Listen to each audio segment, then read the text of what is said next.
where you don't know how much funding you have to work with, because if you don't know what you have, then you don't know how many properties you can go out and buy. I mean, you always typically find investors, but you never know. So anyway, I had not had a chance to send that out to the group yet and let them know what we this creative strategy to keep the money earning interest. Now, it doesn't pay as high as the actual Flipper House projects because it's more liquid. Like, we don't have to do that. We could get it back out. So it's only like 12. Well, because we have a bank loan at 10%, this is 12%. So we're paying a little bit more, but it's preserving cash flow on the project. So that's what I consider the warranting the little bit higher interest rate on that money. So from the one stance, it's not as ideal for the original flip project, but from an investor standpoint that has their money just sitting idle, we're at least earning something on it. So if we only use half the funds, it brings us down to say 6%, but 6% is still better than 0. 6% is still better than it's sitting in the bank. So anyway, so that was an update. So Danny, did that help? I don't know if you're actually out there and listening. I know you're probably at work at the same time. So but that's what I was gonna catch up with you on. Yeah, that helped. Thank you, Keith. Appreciate that. Yep. And if anybody says no, they don't want to be part of that, then that'll just leave more funds from those that are in there and they're 12%. That's okay. It doesn't matter. Whatever people want to do, but my goal is to optimize the flow of your cash, if you will. I want to try to get your cash earning as much as we possibly can without taking what I call unnecessary risk. It means I don't want to just jump into a flip project to have the money moving. Do you know what I'm saying? That's how you get yourself in trouble. When you become too aggressive and you feel like I got to keep my money moving, that's when you get in trouble. You take on a project you probably shouldn't have. I see this happen with renovators all the time. They buy something that maybe has a $15,000 return, but they're like, I got to keep my money moving. It's like, okay, but what if that 15,000 positive turns out to be 15,000 negative, right? You're better off being a little more patient. So anyway. All right, let's go over to these flip projects. So we're looking at these potential flip projects. I haven't actually evaluated them yet. So let me share my screen and we'll take a look at this one. Here's one in Homewood. Purchase 261. The ARV is 410 with a $55,000 rental budget. See, I like the looks of that. If those numbers are right, we're looking at possibly $100,000 in a profit, which is good.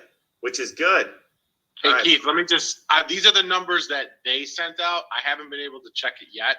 Yeah. Just to give you that, just a reference. Yeah, no, I appreciate that. Just so we know that these may not be full. We have to go through it and take a look. And I don't know what the condition of, like, these floors look in good condition as they are. So I like that. This bathroom looks like it definitely, is this built in the 70s or 80s? When was this home built? Because that bathroom looks like, it says 66. 66 is when it was built? Yeah, you were just over it. Yeah. So yeah, this bathroom looks like it's been from a while ago anyway. This bathroom looks newer right here. Look at this one. This one's maybe a little bit more modern. I can't see the floors on that one. Hold on here. So oh, come on. Hang on. I got too many windows in my way.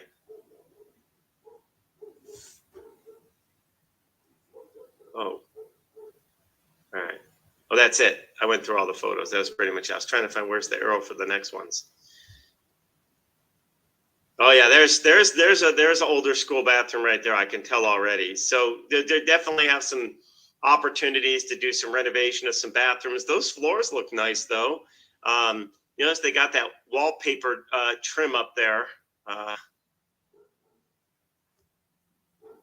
Old wood paneling on that wall there. I wonder what their money. This is nice. They'll see it's kind of like a mixture. Look at this Wayne's paneling and everything. They got chair rail and crown molding in this dining room. The kitchen, definitely older. So I don't know.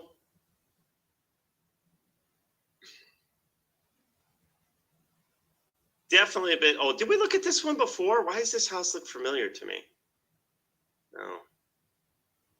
The Brady Bunch house. Yeah, right, exactly. So we have to go through and look at the comps, but I'll tell you what I like is this doesn't look like a complete gut job, right? It looks like some areas, some kitchens, some bathrooms, remove some carpet, put in some flooring in some of those carpet areas, and maybe obviously remove some of that wood paneling, put in drywall in some of those places. So I think this one actually has some potential. I don't know, again, anything about the comps, so we should do that, Tony. But we're looking, we've got that capital we need to get moving. So I'm definitely feeling like that has some potential. Well, let's look at your other one in Olympia Fields here. All right, let's see this one. That's a pretty big house. Look at 2,800, almost 2,900 square feet. Oh, that's a really tiny photo of the front. Yeah. It looks like they, at one point, look at this, they've got some backsplash. It doesn't need a kitchen at all. I don't know. I might consider painting that brick white instead of that reddish brick. It might go better with these tones.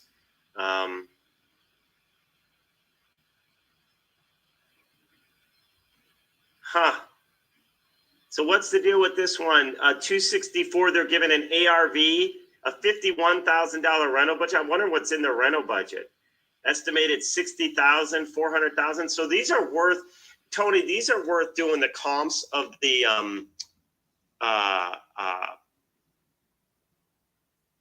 area. Find the latest comps in the last 3 months, ideally within a half mile. Similar properties and see, and then also want to know, we want to look at those that have done well and done poor, because we have to keep in mind what an appraiser is going to look at when we go to buy it. Oops. I could also send you the scope of work too.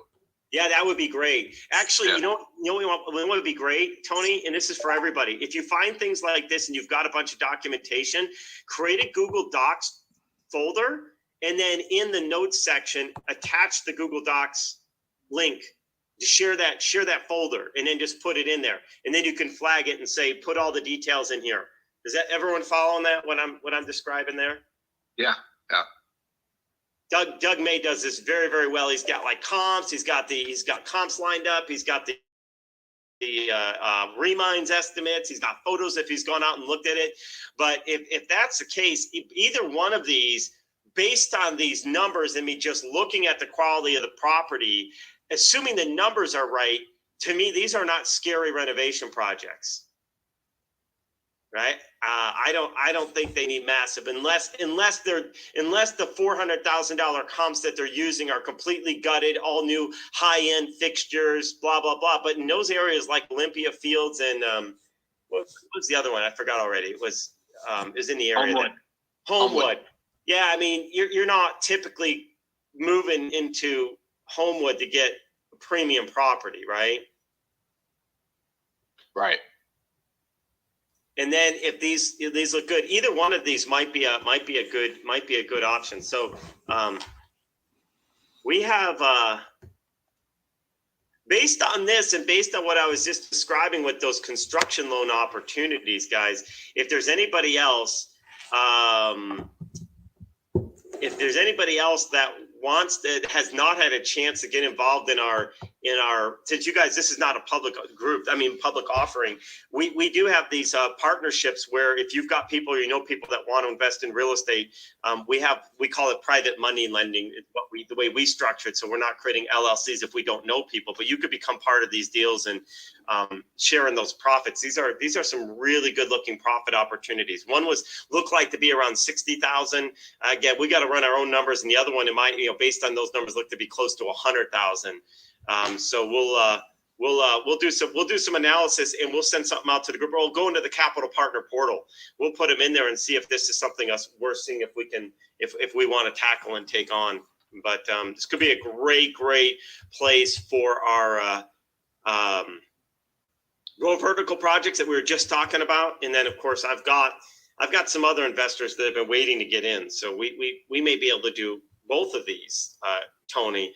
My bigger issue or concern is to have a good flip our house partner that would take this on, because I wouldn't want to do this like a traditional flip. So we've got somebody that we've been working with on a couple other projects here that's a potential flip our house partner. So I'd actually want to run by him, get his estimates of the piece and see if he'd want to take this on as a flip our house project. We'll bring in the capital, we'll manage it, we'll manage the financing side, and he takes it on to expand his own project. So we've got that already one flip our house partner in the area. Tony, you didn't have anybody else from a flip our house that was waiting to get into queue. I don't want to cut anyone else that you had on the docket before we bring in someone else. That wouldn't be right.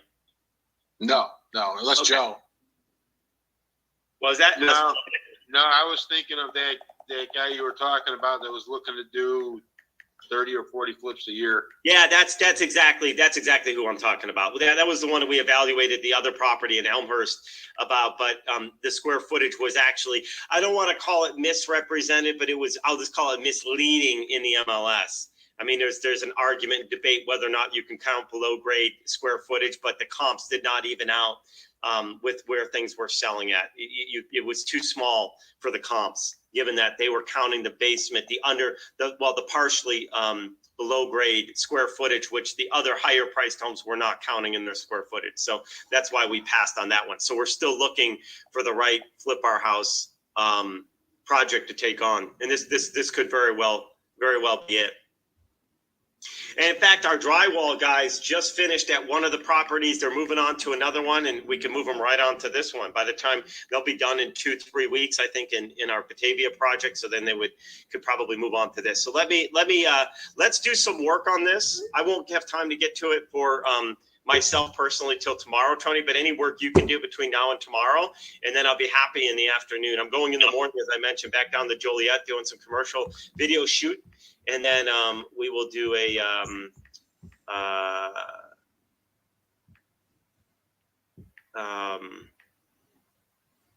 so I was just reading in the notes, somebody mentioned a 17.5 oceanfront opportunity in the Keys offered at 10.5 million, appraised at 12 million, includes 2 islands, all oceanfront, mega superstar neighbors. Let me know. So it sounds like there's potentially 2 million of equity or 20% equity in that. How long has it been on the market? Chat that in. That would be great. There you go. I had to unmute, Keith. Sorry. Okay. It's a pocket listing of mine. It's not officially on the market. Gotcha. It's a friend of a friend. And just because of who the neighbors are and such, I'm having people fill out NDAs. I have a couple people that are looking at it now. But it's zone resort, which is the highest you can do. There's 2 canals that could be filled in if you needed them to be. There's electricity and services on part of the property because there's 2 houses there, and then the rest are lots. And then there's these 2 islands. All right. Let me just take a note on that. I'm going to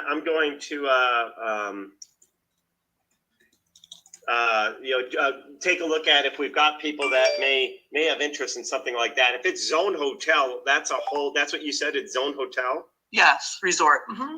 Yeah, their zone resort. That's phenomenal. I mean, that really opens up. That's a whole nother league. Exactly. We may have some people that would be interested in that. So thank you. I'll email you some more information. I just want to put something quick in the chat.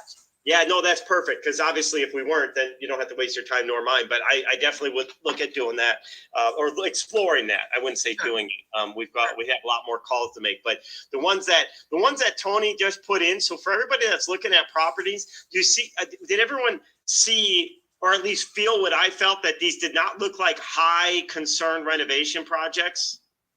Did everyone see that? Like, this is not like it's gutted to the studs. I don't see roofs collapsing in, at least from the upfront.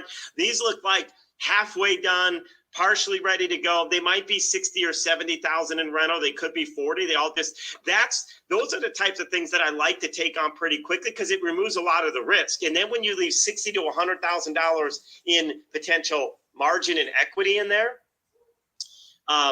this could be a really good opportunity for everybody on this. And then we get a flip our house partner who will actually cover the monthly payments. It reduces our risk. Does everyone getting that? Like if it takes them 6 months, takes them 6 months. If it takes them a year, it takes them a year. But if they're making the payments, we're just, waiting for the project to get complete. We truly are just moving capital temporarily from one spot to another, which isn't even our money for the most part. We have a down payment, but the big core of it's going to come from the bank. We use down payment to secure it.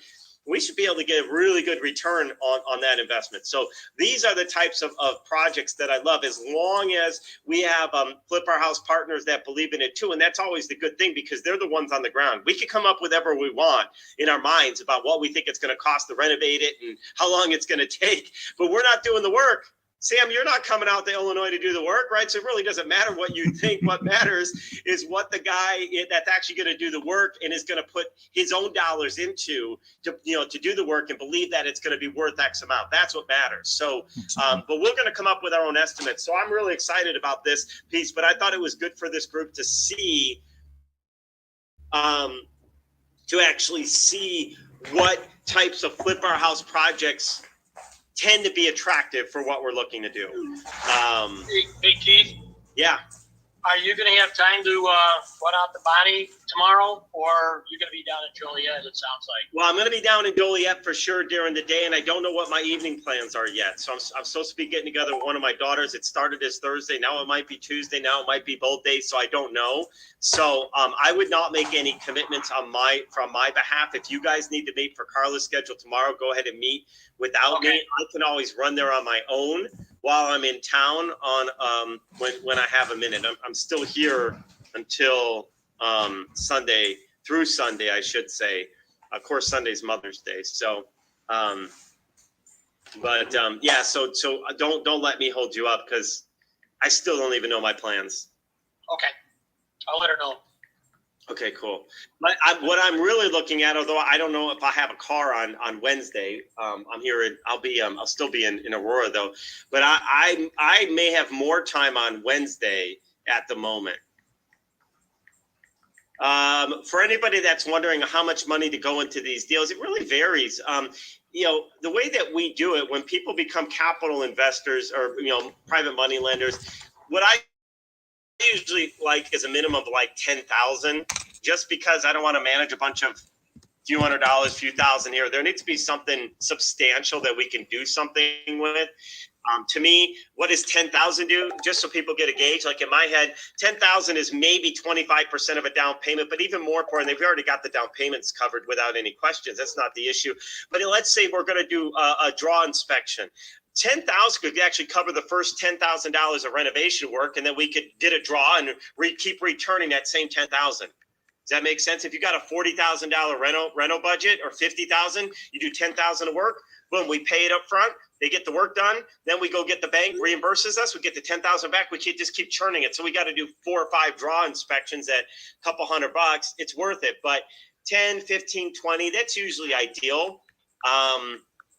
It's going to be different when our Reg A Plus company, once the Agile group goes live with the Reg A Plus and we get our officially qualified by the SEC, that's going to be a minimum of 500, but you don't earn the same types of returns, meaning you're just buying stock, and we are going to pay dividends. But these are what have been typical returns. Well, the last project we did, does anybody remember the exact number? Was it 24%? Our last return on our last flip project that we did in this group, 24%. Yeah, it was 24% was what we returned on our last flip project. My goal is always typically to try to target to get minimum of 18. It's never a guarantee, but I'm looking to get a minimum of 18 for people. So that's kind of, again, I can't make any guarantees, but that's if we got 20 to 24 again, that would be fantastic. I think that's great. How many guys think 24% is a pretty good return passively? Absolutely. Yeah, it's to get involved in flip projects, not have to manage it, and have a model, like I said, where we have a Flip Our House, where hopefully our risks are mitigated by having contractors that are actually putting their own money on the line themselves, right? I mean, that's the credibility. If they're wrong, they get paid nothing, right? If they don't deliver, they earn nothing. Because what happens is we pretty much fix a guaranteed rate on the initial thing on our Flip Our House project. And you can watch how that works in one of our other videos. I've got a whole video on how our Flip Our House project works. But if the renovator doesn't deliver the profits that we expect, it comes out of their portion.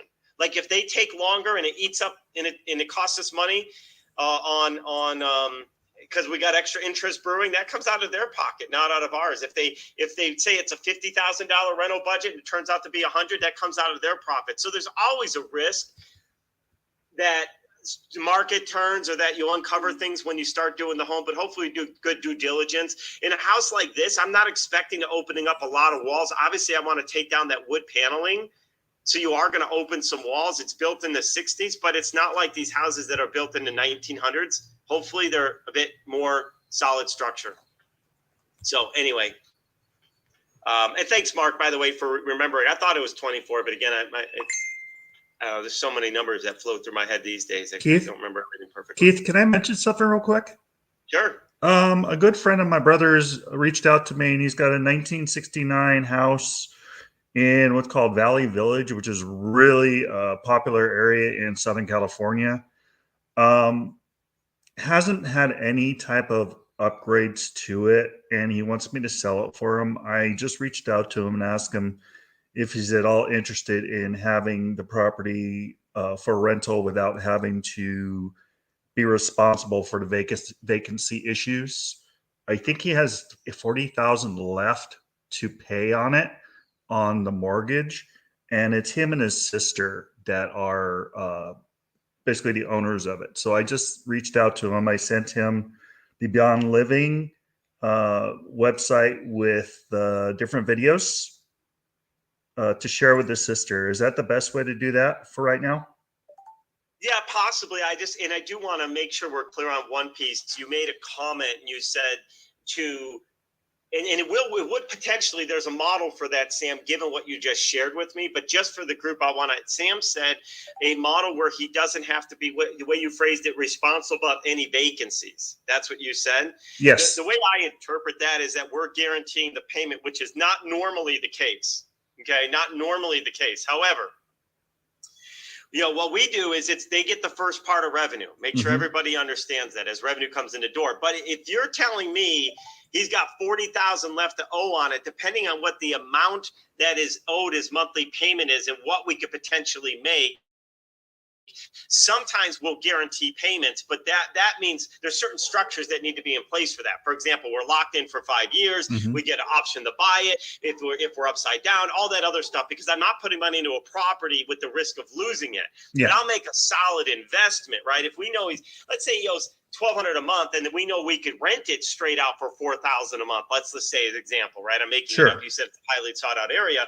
It's like, okay, worst case is we go 3 months of vacancy. We cover the $1,200 a month payment, not market rent, but his payment. So he doesn't have to worry about making his payment.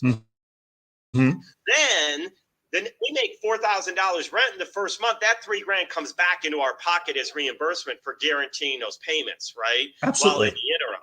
So I just want everyone to be clear that our standard models, we don't guarantee payments, but there are exceptions to the rule. Susanna knows this. We did this up in Salt Lake City, Utah. Well, just North Roy, but Salt Lake.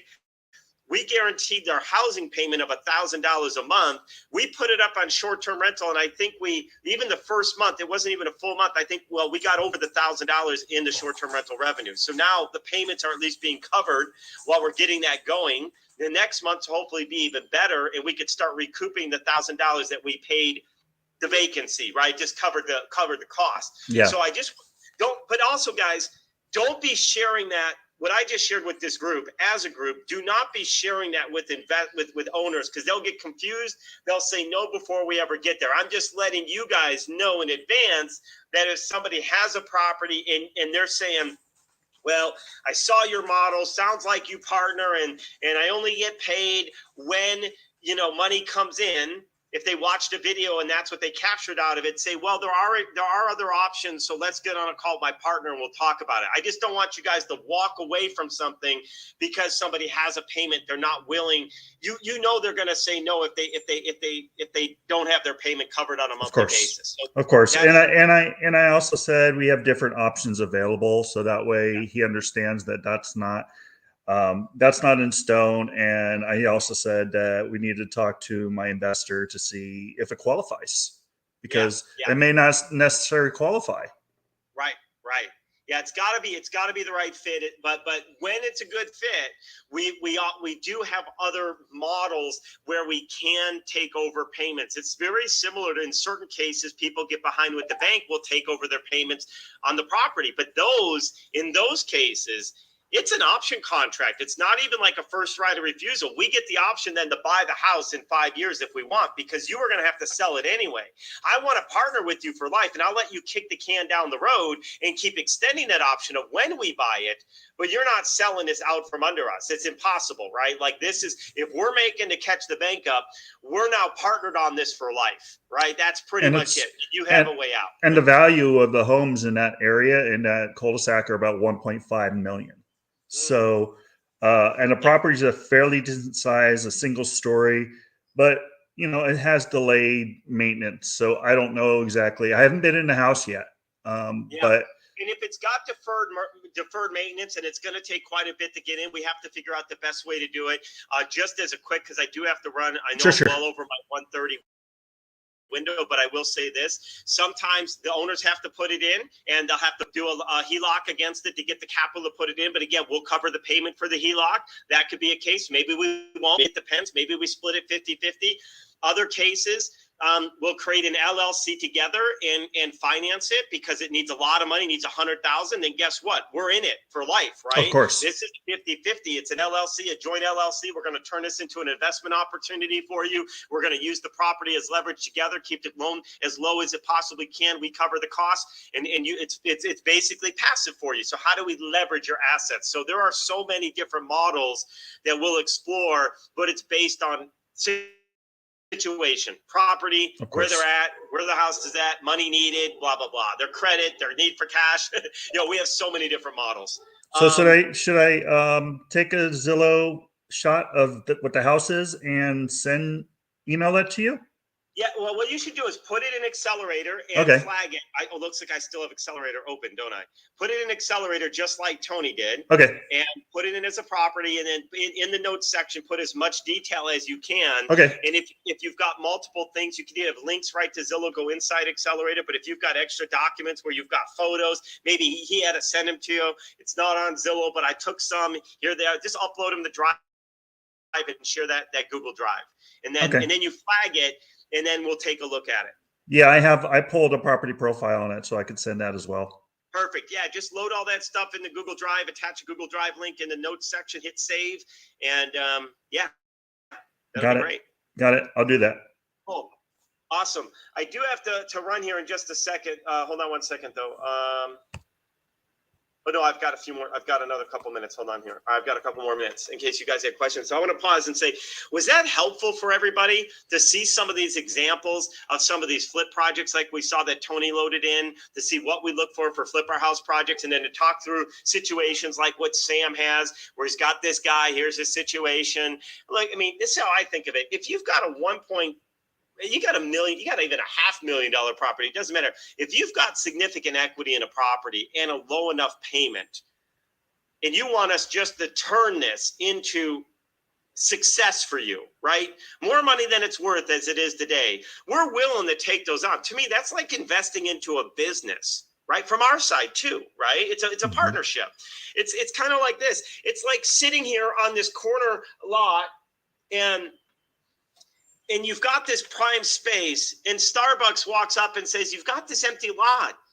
Well, why don't we leverage the lot and put a building up, and I'll run the Starbucks, and we share in the revenue for my Starbucks together. Like, why would you say no to that? Because right now your land is making you virtually nothing, right? So how do you turn that into worth so much more? And from my perspective, I think of this as like investing into a business, right? Imagine you could buy a business. A lot of people think of businesses, they think LLCs, and they think, oh, I'm going to get an accounting firm, or I'm going to get a moving company or whatever else. They think of physical like business with all these employees and everything else. No, I think of this as this property on its own is its own business, right? So if you could buy a business that could be, create $300,000, $400,000, or what's this even called, $60,000 a year or $500,000 over the next 5 years as a business, would you not invest $1,500 or $1,000 a month for a few months to get the business up and going and put some credit on the line to be able to do that. I mean, that to me is just smart investing in a business. If somebody says, hey, you could buy into a business, $500,000 business, $1 million business, because if we're in this for life, 30 years, this thing can make 60 grand a year in revenue, let's say, over 20 years, that's 1.2 million. So if I say you could get a 1.2, let me just pause a minute. If I could tell you, you could have half share of a $1.2 million business, but it's going to cost you $5 grand. Who's in for that? $5 grand, and you can have half. All right, like it's like a no-brainer decision. And oh, and by the way, we're going to break those payments up to you. They have $5 grand over the next 5 months. Are you okay with that? Like, all right, that's cool. I got to pay $1,200 a month for the next 5 months. I put it on my credit card. Exactly. So I can have a half interest, 50% interest in a business that should net $1.2 million of cash over the next 20 years. That to me, that's smart business. Mm-hmm. That's the smart business, investing. And on the flip side, it goes the other way to the owner when we get on the call as facilitators. You guys, again, I said this the other day, and some of our facilitators have indicated a lot of people are out there maybe saying too much, and we're losing deals before we even get in touch with a facilitator. Don't go this in depth, but I'm just saying, as facilitators, we're going to flip it the other way. If you could have this asset that's going to generate you a little bit of money, maybe you make $200,000 by selling it today or X amount, whatever that is, 200 or 300. Would you rather have 600,000 and do none of the work? Right? Like you could double what you could make from this asset by letting us come in and partner. So that's kind of the mindset that I look at these things. But you can't do it on every property, right? That's why we don't do it. It has to be that win-win. It has to have enough equity. It's got to have enough potential. It's got to have all these people. Denise, I see your hand up. Go ahead. Yeah, real quick. We talked about that property in Cleveland that I had put on Accelerator like months ago. It's been on the market 94. An 8-bedroom one or something like that? Yes. Now it's down to 150. Broker is not very easy to deal with. So my thought process was I'll write up something very, like just about Beyond Living and so forth, not making any commitments, run it by you first and send that to the broker. Maybe that will get her till you let us get in front of the seller. Yeah. I think that's a great idea. Okay. You know what? I got to check. Yeah, go ahead and do that. We've actually got a slide that explains, it's for investors. I've got a PowerPoint. Maybe I'll just share it with you and you can tweak the numbers and the flow, and you can work with, you're working with Susanna anyway. Maybe you and Susanna could work on the numbers side of it, but I've got a Beyond Living pitch deck, if you will, for investors. How to turn your home into a higher income producing asset. So it's got all the basics. Here's what we do. Here's what we look for, blah, blah, blah. But then you can actually plug in this. There's a sample property in there, but you could just swap out the sample into the template with their numbers and their property, right? Put their little picture in there and that other good stuff. And then say, basically it's like a pitch deck. I didn't bring this up, Denise, because I would not do this as a general thing. Because one, it takes your time to put it in, and it's much easier just to get on a Zoom, right? People look at this stuff and they don't understand it, and then they make their own assumptions. It's better to explain it. But if you can't get past the gatekeeper, then take a shot with a pitch deck and say, here you go. If you want to learn more, and yes, it's going to leave them a little bit ambiguous. Well, I don't understand how all these numbers get together. I know, that's why we got to get on a call. But if you like the potential outcome, then let's get on a call. So will I ask support to send that to me, or will you post it somewhere for all of us? You should email me directly because I'll have to find it. In fact, they already asked me for the video. You wanted some video or something, right? That's on my video. I'll put that on the email. Put it on to me, because in those cases, it actually needs me, because I know where those decks are. They don't know. So like even your video's waiting for me to get to them what you need, the actual video and which one, blah, blah, blah. So I know you asked them. So it's circled. This is going to be one that'll circle back to me anyway. So you might as well go directly to me. Okay. Thank you so much. And I still have your video on my list of to-dos. I just haven't had a window, but I've got it on there, so I haven't forgotten about you. All right, so I'll put those 3 things in the email. The oceanfront. Yeah, then you can remind me, and I can hopefully knock them all out at the same time. Got it. Thank you so much. Denise and Keith, can you please CC me to that email? Oh, sure. Thanks. Yeah, and then for our facilitators, you guys should all have a copy. And actually, I actually wouldn't want even if they knew which one I'm talking about, I wouldn't want it to go to you. I want to review it and see if there's any other updates that I'd want to throw in there. But I just updated it recently. I'm almost positive. And for facilitators, once I go through this for Denise, I'll actually put this in the facilitator portal so that you guys can become a point to use this template. But I want to make sure that you guys let me know first, because that way I know it's the latest one. I haven't even taken you guys through this template. So Susanna, you're going to be the first one. Thanks for being the guinea pig. And is that template in the Next Gen or the Beyond Living? No, it's in neither. It's only available to facilitators. That template, people are going to have to go through the facilitators to get access to. So if you have a potential property that we think could be a candidate to use the template, you can reach out to facilitator and they'll make sure it's prepared the right way for you. So I don't want these going out just broadly. That's what I want to avoid. That's what I was trying to describe, because sometimes people get their hands on things like, oh, I'll just take the template and mass blast this. We're going to lose opportunities. So I have a question, Keith, and that is, so I just took something by Rob Moore. No, It wasn't Rob Moore. No, it was JT Fox, and he gave his criteria of, and he no longer buys anything past 1965 because you never know what kind of problems you end up in the house, and only 3 bedrooms, not 2 bedrooms, and at least 2 baths. What's your take on that? I'd say it's right for him. That's my take. Some of my I'll sit in a house right now. Actually, hey, I'll turn my thing off. Some of you guys have seen this. Choose my virtual background. I'm gonna put this on none. Here I sit. This right here. Well, this is my loft upstairs. This property right here, I've got 1, 2, 3. I've got 5 bedrooms down this hall here and a bedroom on the first floor. This is my 6th bedroom. 2 bathroom, built in 1914, that in peak months generates about $7,000 to $9,000 in gross revenue with a $1,300 a month payment. So yes, and it's completely remodeled, right? I mean, it is. It's completely remodeled. So one model is avoid all of these because you can run into risk, or figure out how to make it work. Because I'll be honest, these are the best. These are some of the best properties I own. Are right here in homes built in the early 1900s.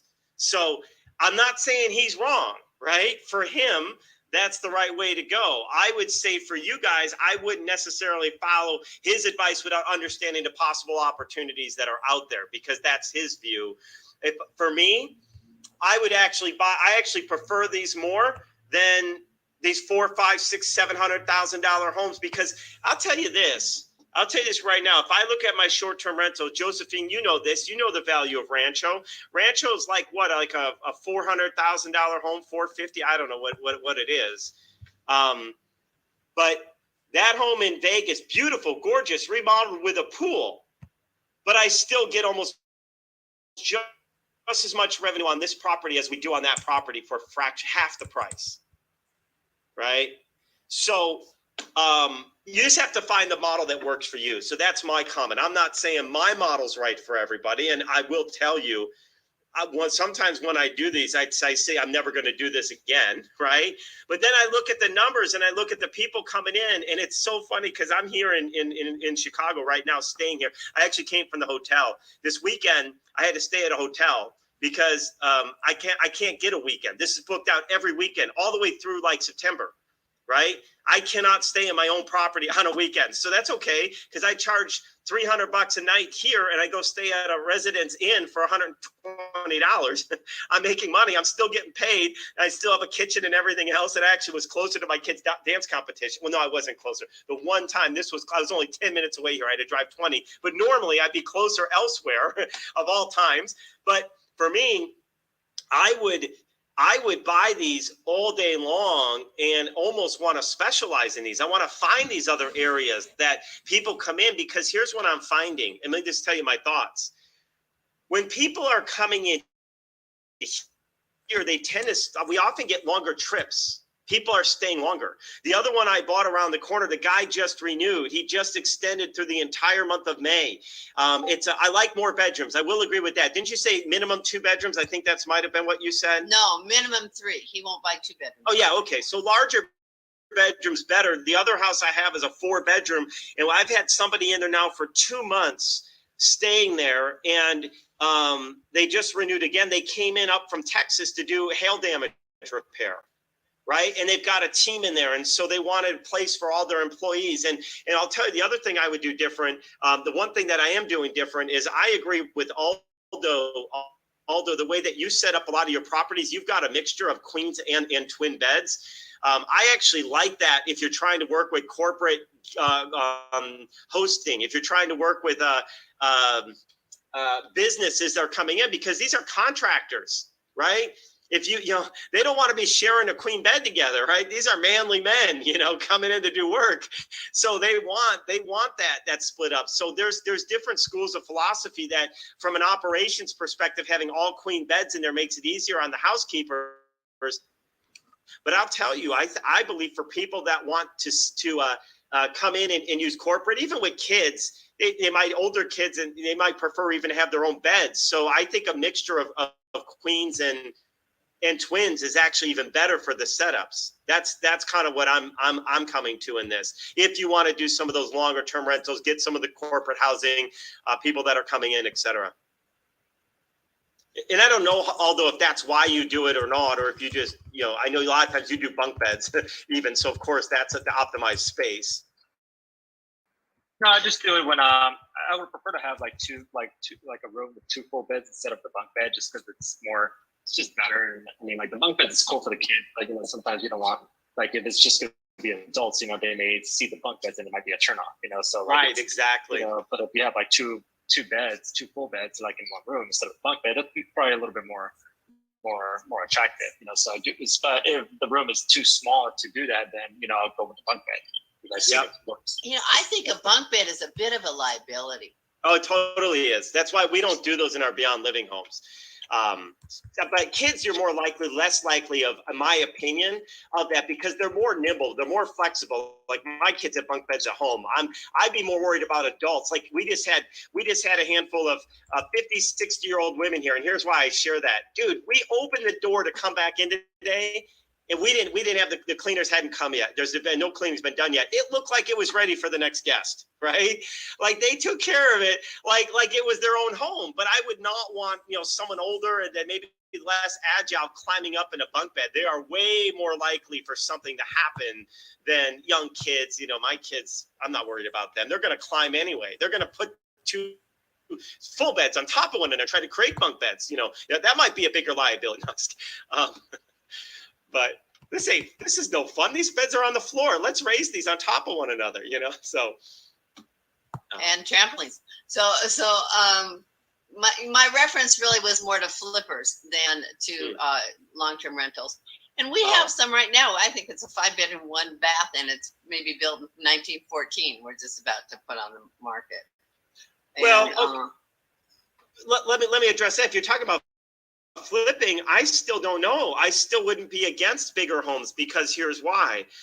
If something goes wrong in the market, I can do a lot more with a larger home, right? I have ability to turn it into short-term rental or Beyond Living. So if the market shifts all of a sudden and things aren't selling and you got to hold it for rental, I could get families in there. I could do corporate housing. I could do short-term rental, Beyond Living, rent it to sober living, maybe do residential assisted living. I could do a lot with more bedrooms. But again, it's all about price point too. I got to have that price point in the right range. So I can actually, that's the thing. I want to make sure whatever I'm buying it for, that my payment is going to be at least ideally below what my mortgage is going to be. That gives me the options. Even if I had to hold it, I want to make sure I can hold it in cash flow on a straight rental.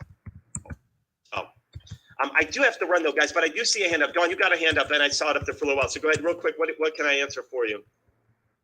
Well, I just wanted to get what we was going to do with the Baltimore and the Las Vegas property. Both of them are the fix and flippers.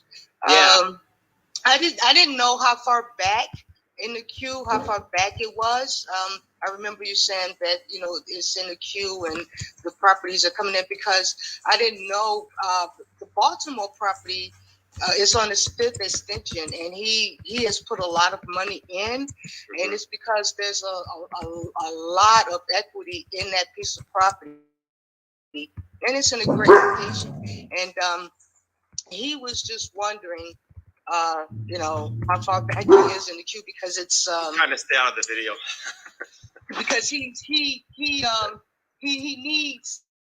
needs someone to come alongside and partner with him before he actually loses his investment. All right. So here's the good and the bad news there. So here, the bad news is I haven't had time to look at it because, as I mentioned the other day, it's going to take at least an hour for me to do the analysis. So without me having an hour of time, you notice how quickly I got through Tony's. I did it in like 5 minutes. I'm like, Tony, numbers look good, look great. Go pull some comps. And because he could do that on his own, much easier to get through those. So yours is still on the list, Dawn.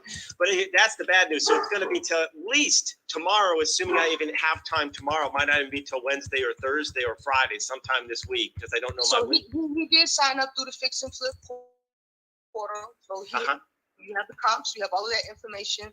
You even have they did the leasing for residential and commercial, so they already have that. So you have the comps, you have all the information, all that through the portal. So, Hey, Donna, I got to cut you because I've laid it. So real quick, I just want to tell you the answer. So the good news is, the bad news is it's not going to be until the end of the week till I look at all that stuff. It's still going to take me an hour plus because it's way more complicated because the way he owns it, the way he bought his equity. But if he's that motivated, if he's in that tough of a situation where he needs help, where he's going to lose this property, some of our more advanced creative models may actually work for him. We joining in a joint title. These are not things we're normally doing. Like the one that Tony, it's a straight, we go out, we go buy it, we create this fix and flip model, flip our house partnership, and we're easy in, out, and done. His is going to be more complex, I believe, and that's why I can't do it in 5-10 minutes, even with all the comps. It's going to be at least an hour. So I'm going to work on that and be honest with you, not in a bad way. I'm not trying to make him wait on purpose for it. I just literally have to prioritize my time, and my family is way more important than any deal. I'm sorry for all you guys. That's kind of way more important. But I will tell you this. If he's motivated now, he's going to be even more motivated in 4 days from now if he's in the same spot. So that works in our favor. So my inability to get to it right now puts him more at the stress. So when I come back and say, look, here's your options. And he's like, that doesn't work for me. Okay, well, I don't know how much time you have for other options, but this is what we can do.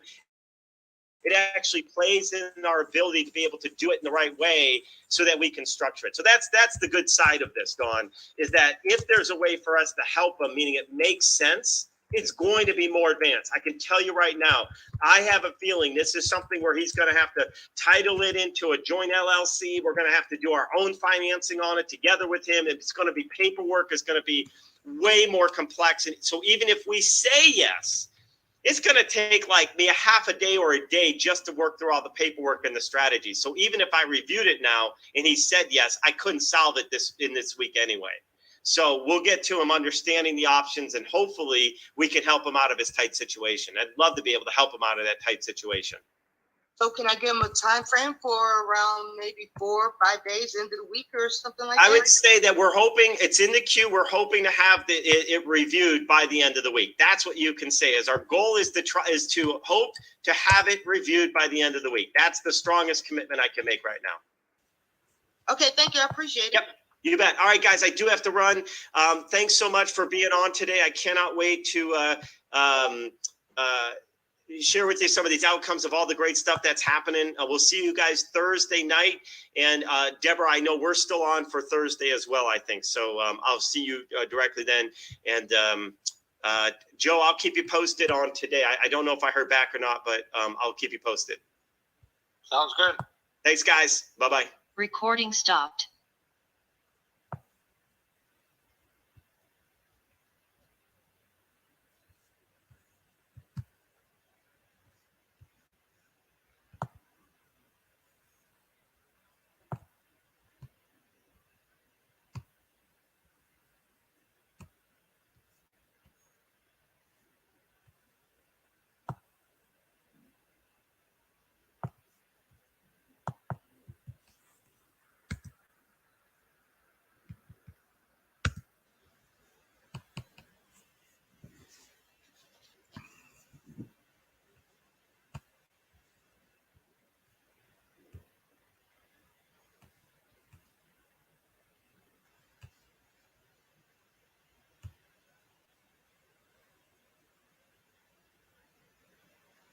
All right, let's see. Let's do this. Let's stop that camera. Okay. And let me see. what settings I have for the camera. That way. There we go. Give it a second. There we are. Thank you so much for watching this video on Beyond Living, and kind of some options we have for houses that may be on the market, or somebody passes away and the family wants to keep it as investment property. We have options for that, but we have a lot of different options for you, for your families. Please feel free to visit Beyond Living SCV or beyondlivingsam.com, and we will talk to you soon. Make it a great day, and feel free to share this video for anyone out there that is interested in learning more about Beyond Living. Let me do this here. Let me change the brand in the back. That first one is my digital business card, so feel free to scan that to connect with me. And I'm going to put Beyond Living one as well. Let's see. Let's do this one. So you can scan that to learn more about Beyond Living and how we're helping to help people overcome homeless, veterans, people suffering from human trafficking, and some of the other nonprofits out there. So that's what we're doing with these homes that we were just talking about. Talk to you soon. Make it a great day. Sam Silver, Fathom Realty, 661-621-5340 or 661-418-REAL, 661-418-7325. Talk to you soon. Make it a great day.